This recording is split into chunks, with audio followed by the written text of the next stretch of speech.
Detroit police are bracing for what they expect to be a long, hot summer that could unfortunately include tragedies tied to juveniles and illegal access to guns. 7 Action News reporter Kimberly Craig goes in depth with those trying to keep kids on track and keep the community safe.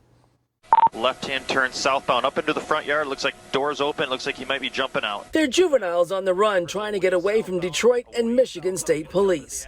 Trooper 2, he's on the roof, everyone. He's on the roof. He is on the roof of the house. This is just one slice of young trouble, and it's not even summer. Over the past few years, I have definitely seen an uptick, in young people, which, I call it, it's just like they don't care. Tucson Knight has made it his mission to help young people not just stay on track with his mentorship organization called Caught Up, but also achieve success in life.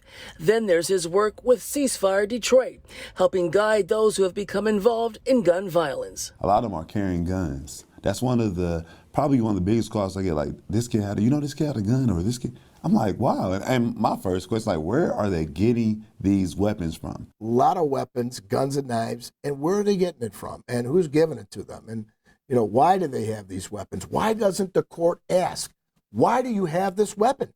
What were you going to do with it? Macomb County Prosecutor Peter Lucido says he's seeing more juveniles in the justice system. One reason is that beginning October 2021, 17-year-olds were no longer automatically treated as adults. You couldn't even sit on a jury until you were 18. And that still goes today. So how are you trying somebody at 17? They'll never get a jury of their peers. We try to explain to them, it's not worth it. Some of the stuff that you all are fighting about is not worth it. Beefs escalating on social media can be part of the problem, and it often seems like juveniles are being arrested for more serious crimes. In January, Wayne County prosecutors charged a 15-year-old in Detroit with the second-degree murder of another teen.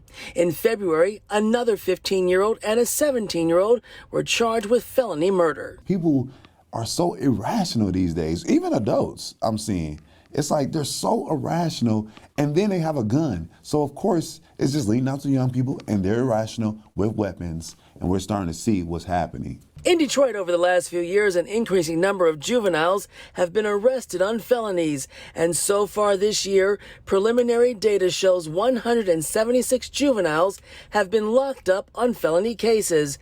Those on the front line say keeping young people on track has to start at home. If their behavior changes, if their clothing or who their friends are or their interests, all of a sudden they withdraw.